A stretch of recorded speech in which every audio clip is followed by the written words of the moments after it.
8페이지 보면 뭐 급진적 민주주의 혁명을 위하여 있는데 뭐 저나 이렇게 강의를 듣는 사람들이 이해를 위해서 뭐 민주주의 혁명하고 급진적 민주주의 혁명하고 뭐 혹시 다른 게 있습니까? 민주주의 혁명하면 일반적으로 사람들이 민주주의 혁명을 얘기하면은 부르주아 민주주의 혁명으로 생각합니다. 이렇게 생각하잖아요. 여기 때문에 뭐 미국 혁명도 그렇고 프랑스 혁명도 그렇고 프랑스 혁명 뭐 7월 혁명 그렇고 그다음에 2월 혁명 그렇고 대부분 민주주의 혁명은 부르주아 민주주의 혁명으로 생각을 합니다. 그런데 이렇게 이게 부르주아 계급이 참여는 부르주아 민주주의 혁명 때도 노동자도 참여하고 특히 농민들이 많이 참여하죠. 봉건제에서부터 지주 소작하다가 예를 들면 경자 유전해가지고 내 땅을 가지게 되고 이렇게 하면은 그건 다 자본주의적인 거잖아요. 상품 생산자니까. 자본은 아니어도 자본주의 생산 양식의 하나는 자본에 의한 노동의 착취인 동시에 또 하나는 측면은 상품 생산 관계예요. 상품 생산을 하게 되기 때문에 소자영업자들, 소농민 대표적으로 소농민도 지지를 하고 그 다음에 임금 노동자도 지지를 하죠. 봉건제들, 영주들이 말이지 신분적으로 차별하고 억압하고 그렇게 해가지고 당연히 높은 지대를 뜯어가고 이제 그래서 지대에만 안 뜯겨도 얼마나 좋습니까? 그래서 당연히 노동, 농민 이런 부분들도 이것을 지지한다 이 말입니다. 그러나 주도한다고 하든 영도한다고 하든 영도 계급은 명백히 부르주아 계급이죠. 대부분의 그 민주주의 혁명은 부르주아 민주주의 혁명입니다. 그런데 민주주의 혁명 가운데 꼭 부르주아가 주도하지 않는 민주주의 혁명이 있다 이 말이죠. 노동자 농민이 영도하고 뭐 공산당식으로 하면 노동계급이 영도하고 농민이 뭐 주력군이고 뭐 이렇게 얘기를 하잖아요. 어쨌든 뭐 이렇게 하면 노동자 농민이 주도하는 그런 민주주의 혁명도 있다라는 겁니다. 이 경우에는 어떻게 나타나지느냐. 권력은 노동자 농민의 민중 권력이에요. 권력은 민중이 차지합니다. 그러나 경제 체제는 아직 자본주의적인 상태에 있는 거예요. 사람들이 몰라서 그렇지 러시아 혁명도 10월 혁명도 민주주의 혁명이에요. 권력은 소비에트 이거 형태가 여기는 의회 형태죠. 여기에는 소비에트예요. 아까 칠레에서 재헌의회 소집한다라고 하면은 이런 소비에트적인 요소가 포함되는 겁니다. 일부 가미되는 거예요. 정치 권력이 민중 권력으로 됩니다. 그런데 경제 체제는 본질적으로는 자본주의적이다라는 거예요. 사회주의적인 것이 아니다라는 겁니다. 그러면 민중 권력 해가지고 경제 체제가 아무런 변화가 없으면 뭐 때문에 민중 권력을 하겠어요? 본질적으로 변화가 없다라는 것 뿐이지 여기에서 하위 체제라고 할 수 있어요. 하위 체제에서 변화가 올 수 있습니다. 그러니까 자본주의 체제 안에 있기는 하지만은 지금 우리처럼 재벌, 건물주 이런 부분들이 불로소득을 압도적으로 취하고 있는 그런 지대 추구가 중심이 되어 있는 재벌이 사실은 거둬들이는 이윤의 많은 부분이 독점 지대에서 나오는 게 많아요. 생산성에서부터 나오는 것도 있지만 생산력에서부터 나온 것도 있지만 독점 지대에서 나온 게 많습니다. 그런 것들을 이게 말하자면 부분적이라고 할 수 있죠. 부분적으로 변혁하는 그런 형태가 됩니다. 그래서 정치 권력은 민중 권력이지만은 경제 체제는 부분적으로 변혁하게 되는 거 이런 것들을 우리가 흔히 민중민주주의라고 하죠. 10월 혁명 이후에 소련에서 그때는 아직 러시아에 아직 봉건적인 게 많이 남아 있으니까 농민이 경자 유전하고 뭐 기간 산업 국유화하고 공장에서 노동자가 통제권을 행사하고 그걸 워커스 컨트롤이라고 하죠.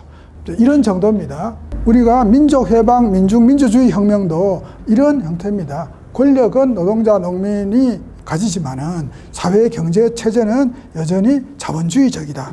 자본주의적이라 그래서 종래와 똑같은 그런 성격은 아니다라는 겁니다.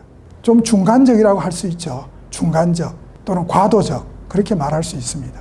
이 가운데 그런데 왜 민중민주주의라고 안 하고 급진민주주의라고 했느냐. 사실은 민중민주주의도 이게 연합되면 민족해방 민중민주주의잖아요. 우리나라에서 하면 이것은 상당히 수준이 높아요. 우리 현실로 얘기하면. 우리가 민족 해방, 민주주의 정도 단계에 민족 해방하고 결부될 정도로 가면은 어떻게 해야 되냐. 아니, 저 미국 놈들 다 몰아내고 하게 되면은 대기업들이 전부 사보타지하고 막 그럴 거예요. 그런 정도 되면은 대기업에 사보타지하는 이 대기업들은 국유화하는 상황이 올 수도 있어요. 많은 대기업에 전부는 아니지만은 예를 들어 반혁명 대기업은 국유화한다. 이런 정도 강령이 나온다 이 말입니다. 국유화가 상당히 광범위하게 이루어진다고 봐야 됩니다. 그런데 현재 우리의 주체적 조건은 이것을 할 수 있는 조건이 안 돼요. 그래서 민주주의라고 하는 개념으로 가지고 강령을 할 수가 없다. 이것은 사실은 최대 강령에 속합니다. 상당히 수위가 높은 거예요. 재벌 해체하고 나면 국유화 안 하면 대안이 뭐냐 이렇게 질문하는 사람이 많아요. 바로 국유화 해야 되는 거 아니냐. 그러면 그거는 민족해방, 민주주의 혁명이죠. 그 정도 하려면 민족해방 안 하고는 할 수가 없습니다. 우리 현실에서 구체적으로. 우리가 하는 급진 민주주의는 그보다도 훨씬 낮은 수준이라고 봐야 됩니다. 그래서 재벌을 해체시키는, 사실은 재벌을 해체시키는 게 별게 아닌 줄 알지만은, 그리고 포괄적 의학기구들 해체시키는 거, 국정원, 경찰, 더불어민주당은 검찰에 끌어 경찰에 맡겨주면 민주주의가 되는 것 줄 알지만 우리가 경험해 볼 때 경찰이 우리 민중 편입니까? 자본 편입니까? 그런 조건 하에서 높은 수준의 이런 것을 하려면은 민족 해방이 되지 않고는 할 수 없어요. 그보다 낮은 수준에서 우리가 촛불혁명에서 제시된 수준이에요. 사람들이 기대하는 수준, 제시하거나 기대하는 수준이에요. 재벌은 해체하고 적어도 삼성 하나 정도는 해체하자. 하면 삼성만 해체할 이유가 없잖아요. 재벌 정도는 해체하고 재벌에 대해서 위로부터 통제가 아니라 밑으로부터 노동자들이 경영을 통제하는 거. 역관계가 바뀌지 않아요. 재벌이 해체되고 그다음에 포갑기구가 해체되면은 지금은 노동 세력은 잘 알아야 돼요. 배제예요, 배제. 정의당 존재하니까 뭐가 존재하는 줄 아는 착각이에요. 노동 세력은 배제입니다. 적어도 배제를 넘어서서 권력 분점 정도는 된다고 봐야 돼요. 재벌이 해체되고 민중 권력 다니면은 정치 권력뿐만 아니라 경제 권력에서도 권력이 분점되는 정도는 된다라고 보는 겁니다. 그래서 이 말은 제가 처음 쓴 게 아니라 촛불혁명 끝나고 나서 강연할 때 급진 민주주의 혁명이라 제가 그런 표현을 썼어요. 민주주의가 아니라 우리 현실에서는 민주주의는 민족해방과 같이 결부되는 거고 상당히 수위가 높은 겁니다. 요거는 그보다 좀 낮고 촛불혁명에서 대중이 직접 표현하거나 표현을 안 했다 하더라도 기대하는 수준. 그래, 그 정도라면 한번 해보자 라고 하는 수준이라고 보면 됩니다. 이것을 강조하는 이유는 중요한 것은 우리 사회의 객관적, 구조적, 체제적 모순도 중요하지만 대중이 주체적으로 혁명에 떨쳐나서는 것이 그보다 더 중요합니다. 어느 정도의 요구를 가지고 혁명하자고 나서느냐라는 거예요. 그 혁명이 시작되면 그 혁명의 용광로 속에서 이런 것들은 지속적으로 발전해 갈 수가 있습니다.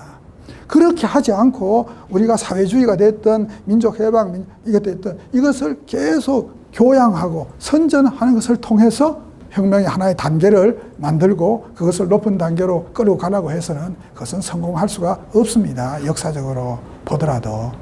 그래서 이거를 보고 계량주의라고 주장하는 사람들이 많아요. 우리 강령 보면은 계량적이에요. 그러나 그 계량도 대한민국에서는 혁명하지 않으면 그런 거 실현할 수 없습니다. 우리나라의 복지국가를 혁명하지 않고 실현할 수 있다? 그거는 꿈꾸는 거예요. 사회민주주의자들도 혁명을 해야 사회민주주의를 할 수 있는 나라가 대한민국이에요. 그래서 그런 맥락을 무시하고 보면 계량주의라고 보는 거예요. 급진민주주의를.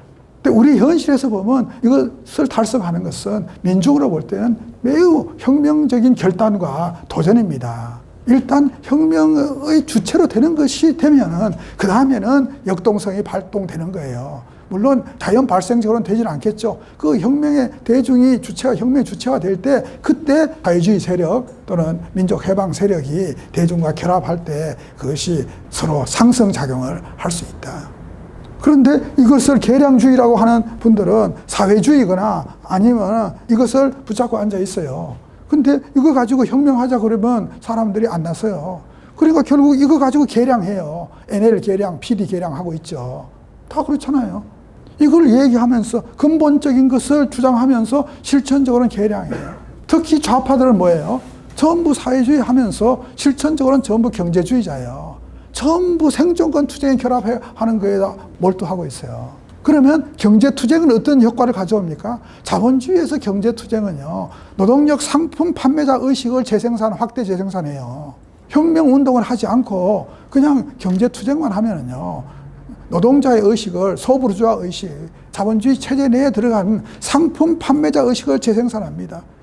그러니까 울산 현대자동차 비정규직 투쟁 좌파 들어가서 열심히 했는데 거기에서 올라와서 정규직된 노동자들이 고참 노동자들보다 훨씬 더 실리주의적이죠.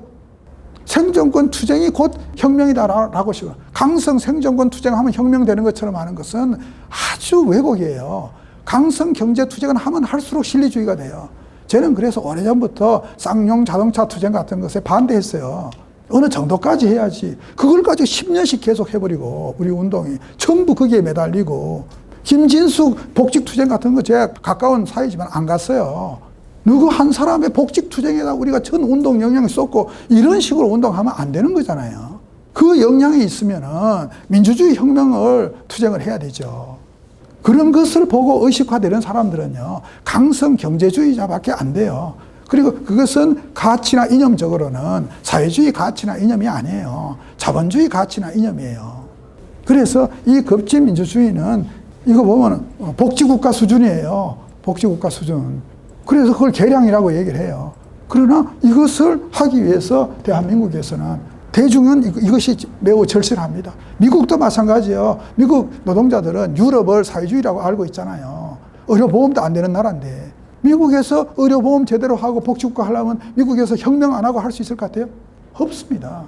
민주주의라고 안 하고 급진민주주의라고 한 거는 그보다 수준을 우리의 현재 대중의 준비 정도에 비추어서 더 낮춘 거다.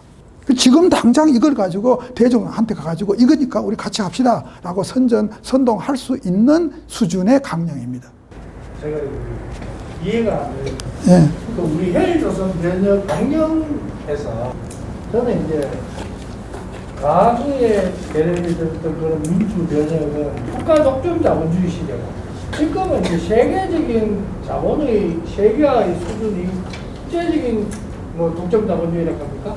우리나라의 대자본의 대기업의 상당수도 이미 국제적인 자본이 들어와 있고 그러면 우리 현재 민주주의 변혁은 그리고 실제 우리 촛불혁명에서도 저 사드 투쟁 미국이 한반도의 전쟁을 우리 대구에서 촛불할 때 사드 미국이 이렇게 정부가 이런 걸 들이는 거에 반대하는 문제 제기들 났거든요. 그래서 민주혁명 안에 우리가 그 완전한 민족 해방을 얘기는 하지 않더라도 그 미국 외세가 어떻게 하든 미국이 이 지배 개입하거나 정치 군사적으로 이 전쟁 위험을 가중시키나 좀 이런 거에 대해서 반대하거나 저지하는 운동도 어떻게 하든 강령은 일부러 들어가야 되는 게 아니냐. 그건 꼭 민족 해방이 아니더라도. 예, 그 대답할게요.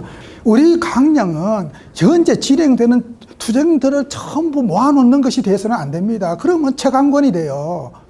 그걸 다 얘기를 하기로 하면은 우리가 전략 전술적으로 집중해야 될 지점하고 그렇지 않은 지점이 구별이 안 되는 겁니다.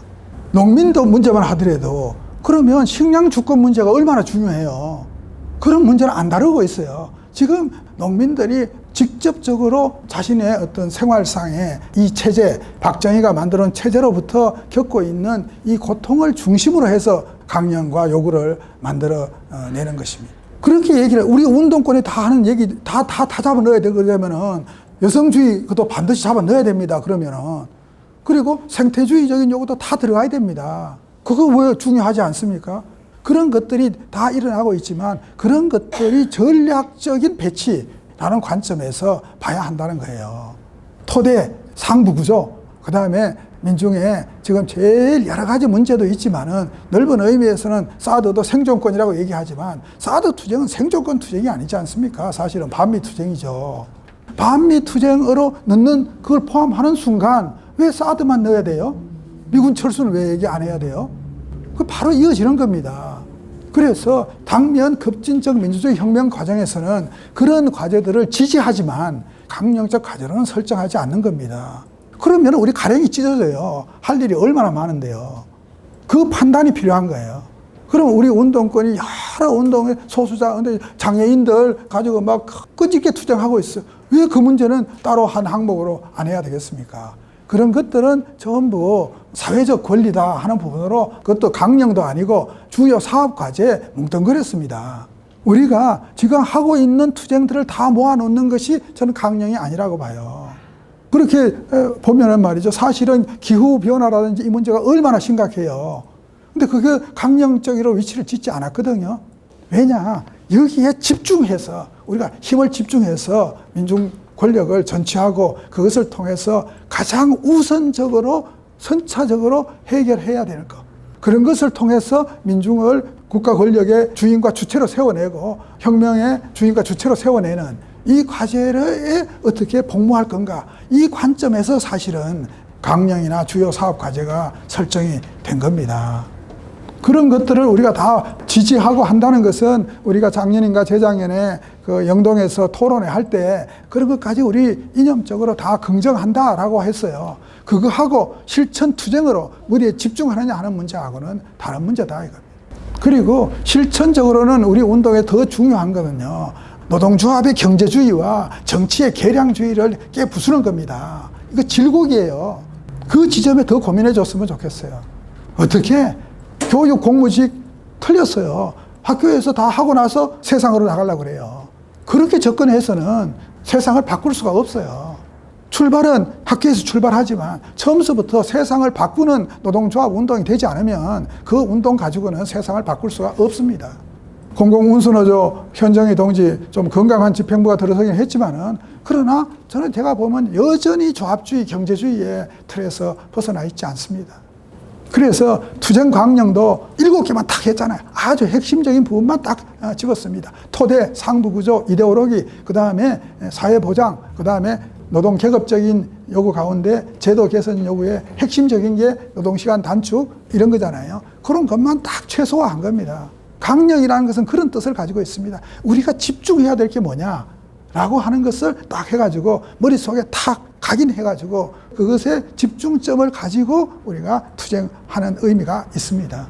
사드 투쟁 반대 필요하고 중요하죠. 그러니까 하면 당연히 우리가 시간 나는 대로 가서 연대하는 것이 맞습니다. 그러나 그 위상이 우리가 재벌 해체하는 투쟁하고 저는 같은 위상이 아니라고 봐요.